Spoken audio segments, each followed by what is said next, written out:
अस्सलाम वालेकुम दोस्तों, मैं थोड़ा मेज़बान मियाँ मोहम्मद अफजल भट्टू। तो अज जनाब मैसी 260 बोर ते तो चाचा इसाक सामने जनाब पानी पाँदा पिया सी। तो इसनूं चलाऊ है तो उन्होंने गल करने पहले भी वो पीटर नहीं चलाता तो ट्रैक्टर चलाता है। तो आओ गल करिए जनाब। एक मिनट बंद कर दे, बंद करो ना। मैंने कुछ सवालों का जवाब दो। अस्सलाम वालेकुम चाचा साहब। वालेकुम सलाम जी। चाचा साहब की हाल चाल ने? ठीक जी, अल्लाह का शुक्र जी। चाचा इसाक किस नूं पानी लाऊं मैं? जी कणक नहीं लाऊंगा। कणक नूं वाटर देऊ दे। हाँ जी वाटर। ਤੇ ਤੁਸੀਂ ਪੀਟਰ ਨਹੀਂ ਚਲਾਉਂਦੇ ਨੇ, ਇਹ ਟਰੈਕਟਰ ਲਗਾਉਂਦੇ ਨੇ, ਇਹਦਾ ਖਰਚੇ ਦਾ ਤੇ ਪੀਟਰ ਦੇ ਖਰਚੇ ਦਾ ਕੀ ਫਰਕ ਬਸ ਹੈ? ਥੋੜਾ ਘਣਾ ਫਰਕ ਪਾ ਜਾਂਦਾ ਹੈ। ਕਿੰਨਾ ਕੁ ਫਰਕ ਪੈ ਜਾਂਦਾ ਹੈ? ਉਹ 2 ਹਿੱਸੇ ਪੀਸੀ ਤੇ 3 ਹਿੱਸੇ ਪੀ ਜੈਸੇ ਬਸ ਇੰਨਾ ਫਰਕ। ਤੇ ਫਿਰ ਤੁਸੀਂ ਪੀਟਰ ਕਿਉਂ ਨਹੀਂ ਚਲਾਉਂਦੇ ਨੇ ਤੇ ਟਰੈਕਟਰ ਚਲਾਉਂਦੇ ਨੇ ਬੋਰ ਪੀਟਰ ਤੇ? ਪੂਰੀ ਕਾਢ ਨਹੀਂ ਕੱਢਦਾ, ਕਦੇ ਉੱਥੇ ਲਿਆਈਏ ਕਦੇ ਉੱਥੇ ਲਾਈਏ, ਲੈਣਾ ਬੰਦਿਆਂ ਜੱਟ ਲੱਗ ਜਾਂਦਾ। ਅੱਛਾ, ਮਤਲਬ ਵੀ ਇੱਥੇ ਅਕਰਾਸ ਲੱਗਿਆ ਹੋਇਆ ਹੈ ਕਰਾਸ ਲੱਗਿਆ ਸਹੂਲਤ ਹੈ। ਤੇ ਇਹ ਸਹੂਲਤ ਹੈ ਤੇ ਜਿਹਦਾ ਦਿਲ ਕਰਦਾ ਇਸ ਬੋਰ ਤੇ ਲਿਆ ਕੇ ਆਪਣਾ ਟਰੈਕਟਰ ਲਗਾ ਕੇ ਚਲਾ ਦਿੰਦਾ ਹੈ। ਦੋਸਤੋ ਪਹਿਲੇ 85 ਵੀ ਇੱਥੇ ਲੱਗਿਆ ਸੀ, ਅਸੀਂ ਵੀ ਫੋਰਡ ਵੀ ਮੈਂ ਲਗਾਇਆ ਸੀ 240। ਜਿੰਨੇ ਵੀ ਸੱਜੇ ਖੱਬੇ ਰਕਬਾ ਹੈ ਨਾ, ਉਹਨਾਂ ਦੇ ਹਾਲਾਂਕਿ ਪੀਟਰ ਖੜੇ ਨੇ ਤੇ ਉਹ ਕੋਸ਼ਿਸ਼ ਕਰਦੇ ਨੇ ਪੀਟਰ ਨਹੀਂ ਚਲਾਉਂਦੇ ਤੇ ਟਰੈਕਟਰ ਲਈ ਆਉਂਦੇ ਨੇ ਤੇ ਗੁੱਲਾ ਪਾਉਂਦੇ ਨੇ ਤੇ ਸਲਬ ਮਾਰਦੇ ਨੇ, ਪਾਣੀ ਆ ਜਾਂਦਾ। ਲੇਕਿਨ 5-6 ਸਲੂਟਰ ਮਾਰਨੇ ਪੈਂਦੇ ਨੇ। ਅੱਜ ਪਤਾ ਲੱਗਦਾ ਵੀ ਚਾਚਾ ਇਸਾਕ ਦੀ ਵਾਰੀ ਕਿੰਨੇ ਸਲੂਟਰ ਲੈਂਦਾ ਹੈ।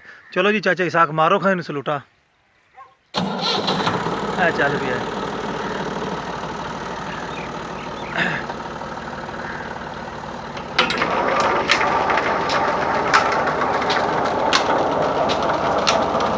दोस्तों ये फिर RPM भी दसा भी किन्ने तो चलते पे, क्योंकि ट्रैक्टर थोड़ा जिहा नवा ही लगता। मैंने 18-19 मॉडल है। मजीद तो वेखा चाचे इसाक दे सल्यूटे मारने चेक कर सकते बड़े आराम नाल जनाब।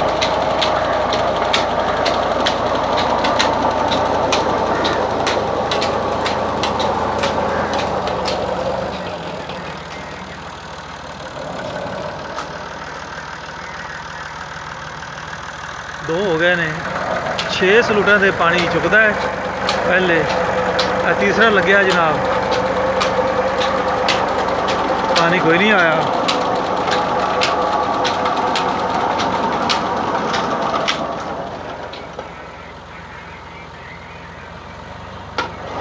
चौथा, 2 बाकी ने। 6वें सलूटे से पानी आता दोस्तों।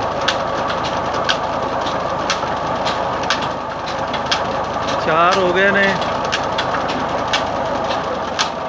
हुण 5वां सलूटा जनाब।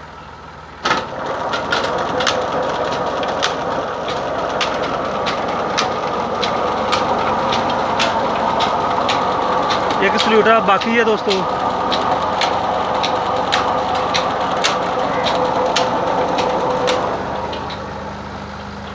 लो जी, उम्मीद है इस सल्यूटे से पानी आ जाएगा, लेकिन नहीं आया दोस्तों।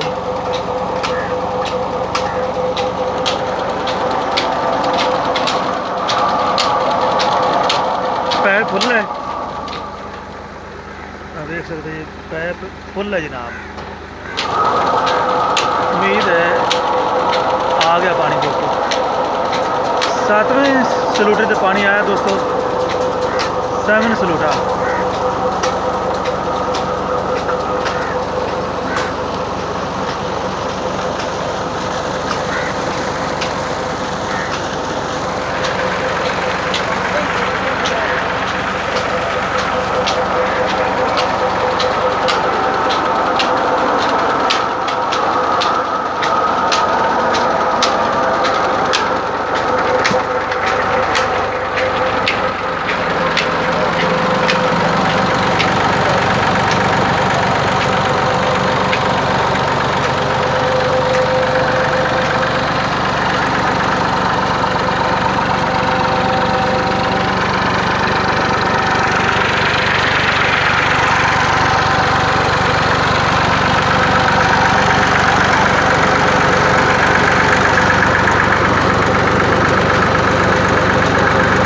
की रेस है दोस्तों।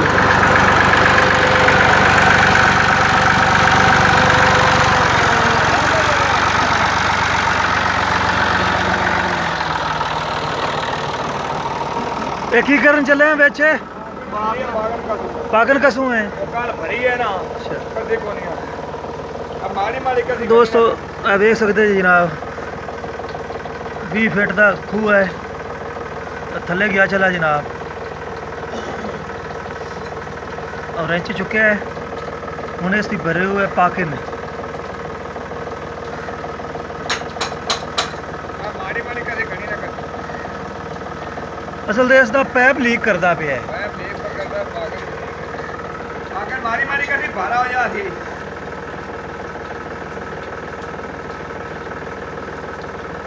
ਮੈਂ ਪਰ ਮੁੰਡਾ ਨਾ ਮਾਰੀ ਪਾ ਦੋਸਤੋ ਕਿਸਾਨ ਬੜੀ ਮੁਸ਼ਕਲ ਨਾਲ ਤੇ ਮੁਸ਼ੱਕਤ ਨਾਲ ਕੰਮ ਕਰਦਾ ਹੈ ਲੇਕਿਨ ਇਸ ਦਾ ਸਿਲਾ ਗਵਰਨਮੈਂਟ ਨਹੀਂ ਦਿੰਦੀ ਜਨਾਬ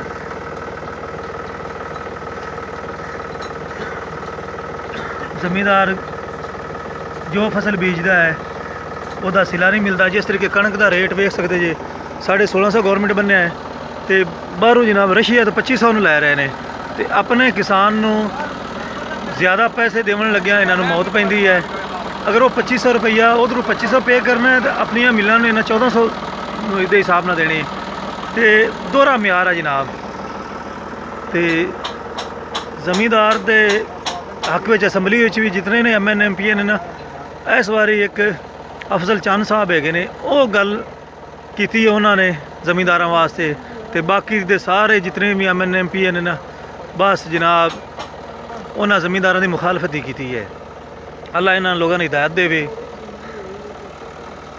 ਤੇ ਆਵਾਮ ਨੂੰ ਵੀ ਚਾਹੀਦਾ ਵੀ ਉਸ ਨੁਮਾਇੰਦੇ ਨੂੰ ਚੁਣਨ ਉਹਨੂੰ ਵੋਟ ਦੇਵਣ ਜਿਹੜਾ ਕਿਸਾਨ ਜ਼ਮੀਂਦਾਰਾਂ ਦਾ ਹੱਕ ਵਾਸਤੇ ਆਵਾਜ਼ ਉਠਾਵੇ ਤੇ ਜਿਹੜੇ ਅਸੈਂਬਲੀ 'ਚ ਜਾ ਕੇ ਬਿਲਕੁਲ ਤਾਜਰਾਂ ਦੇ ਨਾਲ ਮਿਲ ਜਾਂਦੇ ਨੇ ਉਹਨਾਂ ਨੂੰ ਬਿਲਕੁਲ ਵੋਟ ਦੇਣ ਦੀ ਵੀ ਜ਼ਰੂਰਤ ਨਹੀਂ ਹੈਗੀ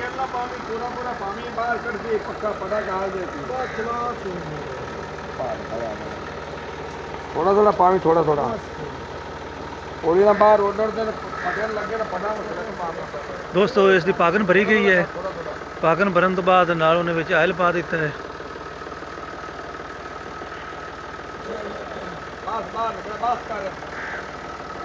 ਤੇ ਹੁਣ ਜਨਾਬ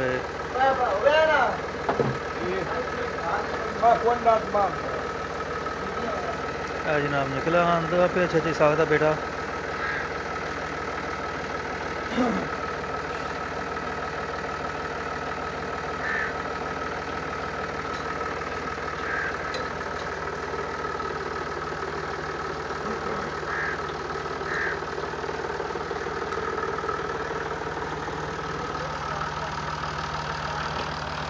दस की रेस हैगी सी दोस्तों